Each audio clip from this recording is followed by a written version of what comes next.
Sejam todos bem-vindos ao canal Companheiros da Luz. Leitura do livro Os Mensageiros, coleção A Vida no Mundo Espiritual, obra do Espírito André Luiz, por Chico Xavier. Iniciemos então a leitura do capítulo 10. A experiência de Joel. Afastando-nos para um canto do salão, acompanhei Vicente, que se dirigiu a um velhote de fisionomia simpática. Então, meu caro Joel, como vai? Perguntou atencioso. O interpelado teve uma expressão melancólica e informou: graças à bondade divina, sinto-me bastante melhorado. Tenho ido diariamente às aplicações magnéticas dos gabinetes de socorro, no auxílio, e estou mais forte. Se deram as vertigens? Indagou o companheiro, com interesse. Agora são mais espaçadas, e quando surgem, não me afligem o coração com tanta intensidade. Nesse instante, Vicente descansou os olhos muito lúcidos nos meus, e disse sorrindo: Joel também andou nos círculos carnais em tarefa mediúnica, e pode contar experiência muito interessante. O novo amigo, que me parecia um enfermo em princípios de convalescença, esboçou melancólico sorriso e falou: fiz minha tentativa na terra, mas fracassei. A luta não era pequena e fui fraco demais. O que mais me impressiona no caso dele, porém, interpôs Vicente em tom fraterno, é a moléstia que o acompanhou até aqui e persiste ainda agora. Joel atravessou as regiões inferiores com dificuldades extremas, após demorar-se por lá muito tempo, voltando ao Ministério do Auxílio perseguido de alucinações estranhas, relativamente ao passado. Ao passado? Perguntei surpreendido. Sim, esclareceu Joel humilde, minha tarefa mediúnica exigia sensibilidade mais apurada, e quando me comprometi à execução do serviço, fui ao Ministério do Esclarecimento, onde me aplicaram um tratamento especial, que me aguçou as percepções. Necessitava condições sutis para o desempenho dos futuros deveres.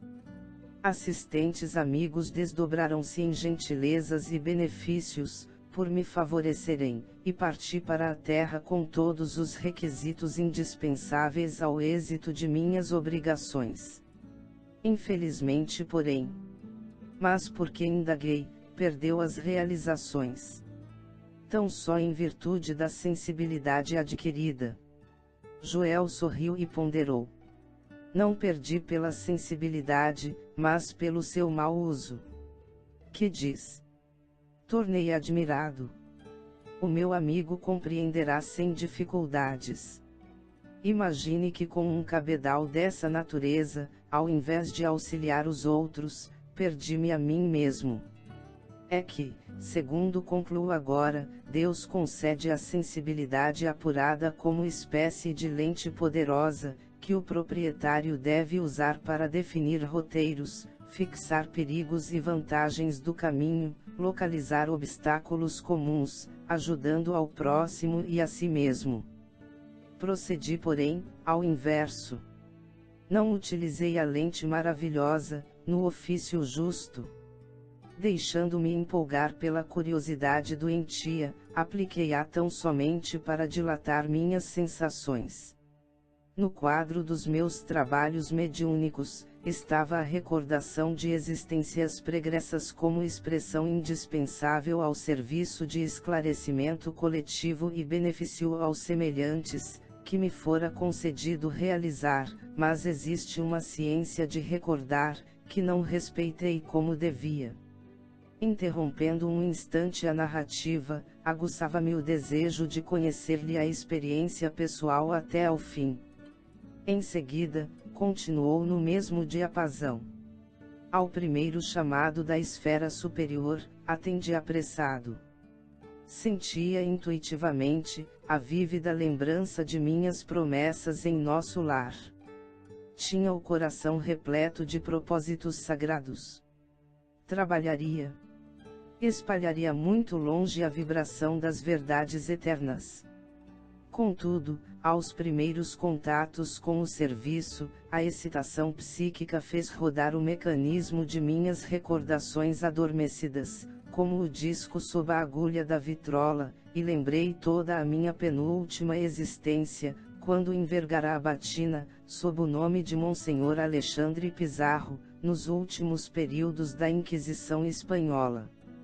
Foi então, que abusei da lente sagrada a que me referi.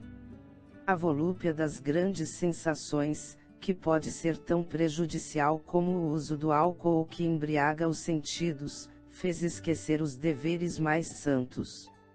Envolveram-me claridades espirituais de elevada expressão. Desenvolveu-se-me a clarividência, mas não estava satisfeito senão com rever meus companheiros visíveis e invisíveis, no setor das velhas lutas religiosas. Impunha a mim mesmo a obrigação de localizar cada um deles no tempo, fazendo questão de reconstituir-lhes as fichas biográficas, sem cuidar do verdadeiro aproveitamento no campo do trabalho construtivo. A audição psíquica tornou-se-me muito clara, entretanto, não queria ouvir os benfeitores espirituais sobre tarefas proveitosas e sim interpelá-los, ousadamente, no capítulo da minha satisfação egoística. Despendi um tempo enorme, dentro do qual fugia aos companheiros que me vinham pedir atividades a bem do próximo, absorvido em pesquisas referentes à Espanha do meu tempo. Exigia notícias de bispos, de autoridades políticas da época, de padres amigos que haviam errado tanto quanto eu mesmo. Não faltaram generosas advertências. Frequentemente, os colegas do nosso grupo espiritista chamavam-me a atenção para os problemas sérios de nossa casa. Eram sofredores que nos batiam à porta, situações que reclamavam testemunho cristão. Tínhamos um abrigo de órfãos em projeto, um ambulatório que começava a nascer, e sobretudo, serviços semanais de instrução evangélica, nas noites de terças e sextas-feiras. Mas qual? Eu não queria saber senão das minhas descobertas pessoais. Esqueci que o Senhor me permitia aquelas memórias do passado, não por satisfazer-me a vaidade, mas para que entendesse a extensão dos meus débitos para com os necessitados do mundo e me entregasse a obra de esclarecimento e conforto aos feridos da sorte. Contrariamente à expectativa dos abnegados amigos, que me auxiliaram na obtenção da oportunidade sublime, não me movi no concurso fraterno e desinteressei-me da doutrina consoladora, que hoje revive o Evangelho de Jesus entre os homens. Somente procurei a rigor, os que se encontravam afins comigo, desde o passado.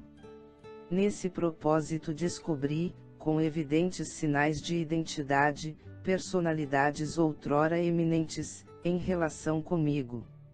Reconheci o senhor Higino de Salcedo, grande proprietário de terras, que me havia sido magnânimo protetor, perante as autoridades religiosas da Espanha, reencarnado como proletário inteligente e honesto, mas em grande experiência de sacrifício individual.